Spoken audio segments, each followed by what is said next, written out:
Ladies and gentlemen, the La Fenetre 2009 Pinot Noir Nacido Old Vine Santa Maria Valley, alcohol 13% by volume, and Josh Klapper. Hey. Hey. How you doing?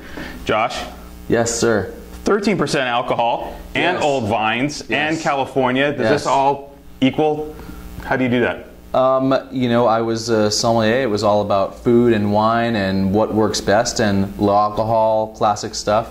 The old vines had the right clones, that right mix of really elegant, yet with a little bit of that California power, and it just added up to, you know, the perfect bottling in 2009.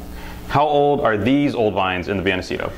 They were planted in 1973, and what makes them really interesting is that they're all own-rooted. So nowhere in the world do you really have a high concentration of own-rooted vines planted from a seed, but this happens to be one of them, a pure expression of Pinot Noir, the most terroir-specific of wines. And I was digging on your website. Apparently there was a block that was ripped up. Is this the block that was ripped up, or is This is the block that was ripped up. So this is the ultimate vintage of the H block. So the highest expression that it ever achieved in this bottling.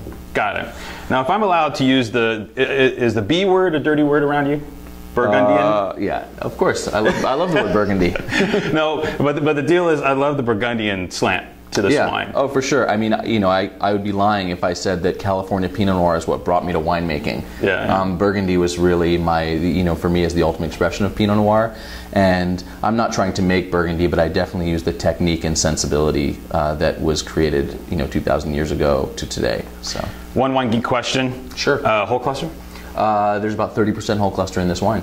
Nice. And you need ripe lignation of the stems to do that? Yes. The stems have to be slightly browning, not so green. I mean, if you chew a green stem, you'll know it's not meant to be put into wine. But a nice brown stem imparts tannin, but not that kind of really overly harsh flavor. So. Did you find that whole cluster easier with the old vines than the younger vines? Oh, absolutely. The old vines, they temper themselves, and they kind of know what they need and don't need, and become ripe. It doesn't matter about water or sun or anything. They're just perfect. All right, so let me do the math. 36-year-old vines, one of the greatest vineyards in the Central Coast, one of the hottest young winemakers in the country.